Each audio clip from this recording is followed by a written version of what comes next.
નમસ્તે મિત્રો, શિયાળાની આ ઠંડી ઠંડી ઋતુમાં બધાના ઘરે ભજીયા તો બનતા જ હોય છે. પણ આજે જે હું ભજીયા બનાવવાની છું એ પાલકના ભજીયા બનાવવાની છું, જે ખાવામાં ખૂબ જ ટેસ્ટી અને હેલ્ધી હોય છે અને બની પણ ખૂબ જ ઝટપટ જતા હોય છે. એટલે આજે હું પાલકના જે ભજીયા બનાવવાની છું તેની ઇન્સ્ટન્ટ રેસીપી તમારી સાથે શેર કરી રહી છું. તો અહીંયા સૌથી પહેલાં મેં પાલક લઈ લીધી છે. પાલકને મેં સાફ કરી દીધી છે અને હજી ધોવાની બાકી રાખી છે. સૌથી પહેલાં એની ઉપર કટ્સ મૂકી દઈશું, એટલે કે એને કાપી લેશું.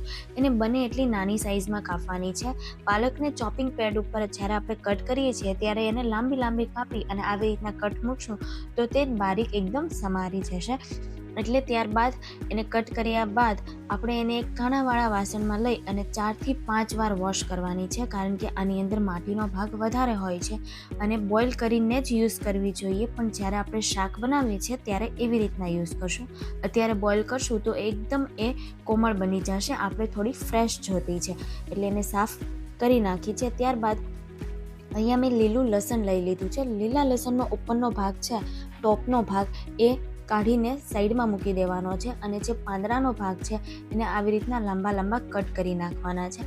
એટલા બધા લાંબા સાઇઝમાં આપણે એડ નથી કરવાના, પણ આપણે એને મિક્સર જારમાં નાખી અને એડ કરવાનો હોય છે. લીલું લસણ એટલું બધું હેલ્ધી હોય છે અને એના પાંદડામાં પણ એટલો બધો ટેસ્ટ રહેલો હોય છે કે એમાંથી એક પાંદડું પણ વેસ્ટ જતું નથી. એટલે આપણે બધી વસ્તુનો ખાસ ઉપયોગ કરશું. ત્યારબાદ અહીંયા મેં તાજું એવું અદરક લઈ લીધું છે.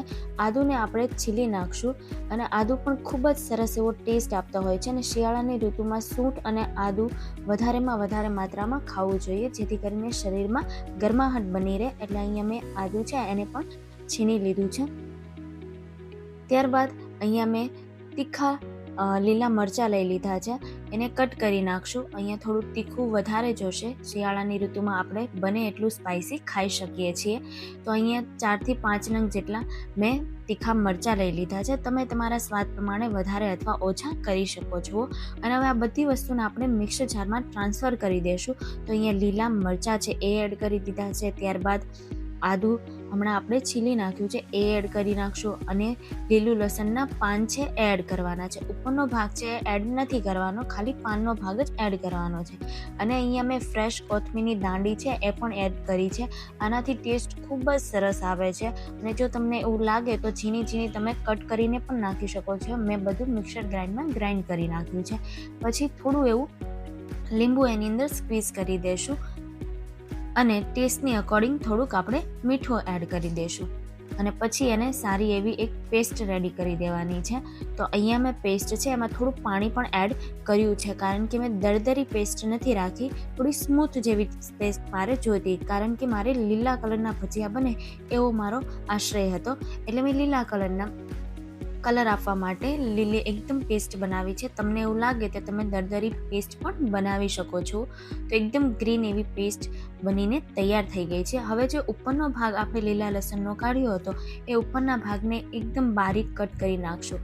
આ લીલું લસણ જો આપણે ભજીયા ખાતી વખતે આપણા મોઢામાં આવે ને તો એનો ટેસ્ટ ખૂબ જ વધી જતો હોય છે. એટલા માટે જ મેં એને મિક્સર જારમાં એડ નથી કર્યા. એકદમ આવી રીતના ઝીણા ઝીણા એને કટ કરી નાખવાના છે. લીલું લસણ બને એટલી માત્રામાં શિયાળાની ઋતુમાં ખાવું જોઈએ, જેથી હાર્ટ બ્લોકેજ થવાના સમસ્યા છે એ ઓછી રહેતી હોય છે. એટલે બને એટલું લીલું લસણ માત્રામાં વધારે જ ખાવું જોઈએ. આપણે 12 માસ સૂકું લસણ ખાતા હોઈએ છીએ, પણ શિયાળાની ઋતુમાં 4 માસ જ માત્ર લીલું લસણ મળતું હોય છે. તેનો ભરપૂર ઉપયોગ કરી લેવો જોઈએ. શાકમાં પણ બને એટલું લીલું લસણ નાખવું જોઈએ, જેથી કરીને ટેસ્ટ અને આપણી હેલ્થ બંને સારી રહે.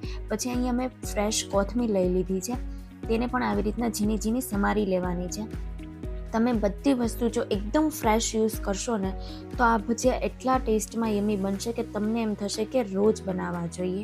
ખરેખર તરત બની જતા અને મોઢામાં મૂકતા જ પાણી આવી જાય અને ઓગળી જાય એવા ભજીયા બને છે અને ઇન્સ્ટન્ટ એની રેસીપી બની જતી હોય છે. આપણે બધી વસ્તુઓ તૈયાર કરી લીધી છે. તો સૌથી પહેલાં હવે અહીંયા પાલક છે એ ધોઈને મેં એક બાઉલમાં એડ કરી છે. ત્યારબાદ લીલું લસણ છે એ નાખી દીધું છે.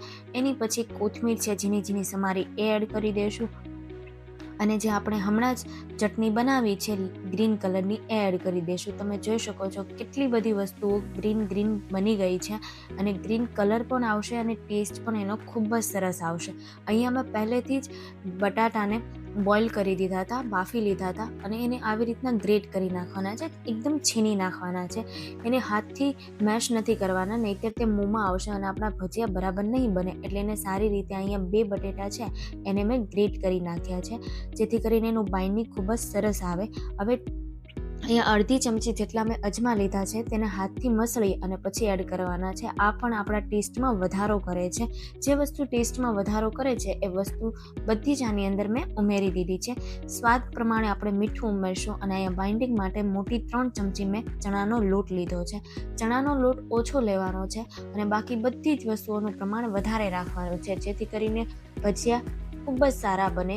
તમે પહેલી વાર બનાવશો ને તો પણ આ ભજીયા તમારાથી ખૂબ જ સારા બનશે.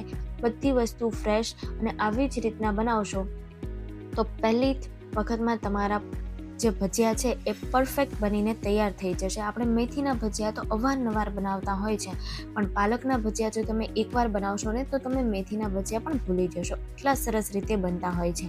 અહીંયા મેં પાણી હજી એડ નથી કર્યું, કારણ કે પાલકને મેં સારી રીતે ધોઈ લીધી હતી, એટલે એની અંદરનું થોડું પાણી છે એ પણ નીકળશે, એટલે આપણું બાઇન્ડિંગ થઈ જશે. પણ જો તમારે પાણીની જરૂર પડે તો તમારે છંટકાવ કરીને પાણી નાખવાનું છે, ડાયરેક્ટ પાણી નથી નાખવાનું, જેથી કરીને આનું બેટર છે એ એકદમ પરફેક્ટ રહે. એની કન્સિસ્ટન્સી આપણે સેટ કરી રાખવાની છે.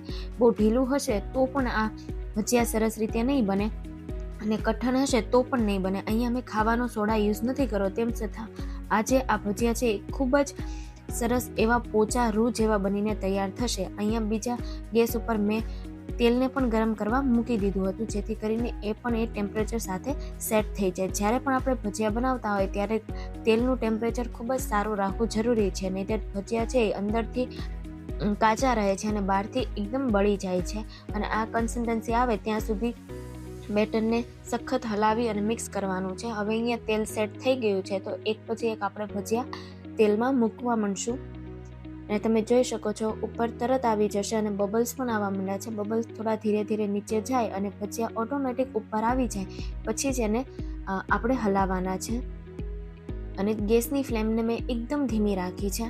ધીમા ફ્લેમ પર કરશું તો ઉપરથી એનો ગોલ્ડની કલર આવશે અને અંદરથી પણ તે બરોબર એકદમ પરફેક્ટ થઈ જશે. આપણે કાચા નથી બનાવવાના, એટલા માટે ધીમા ગેસ ઉપર જ એને રાખવાના છે. તમે જોઈ શકો છો આપણા ભજીયા છે એ તૈયાર થઈ ગયા છે. આવી રીતના મેં બધા જ રાઉન્ડને ફટાફટ ઉતારી લીધા હતા અને ઇન્સ્ટન્ટ આની પ્રિપરેશન થોડી થઈ ગયેલી હોય તો તરત બની જતા હોય છે અને બનાવવામાં પણ ખૂબ જ ઇઝી છે. અંદરની બધી વસ્તુઓ છે એ તરત જ તે પાકી જતી હોય છે અને ચણાના લોટને જ આપણે તેલમાં ફ્રાય કરવાનો રહે છે, એટલે તરત આ તળાઈ પણ જતા હોય છે. કોઈ પણ જાતના આમાં વાર લાગતી નથી.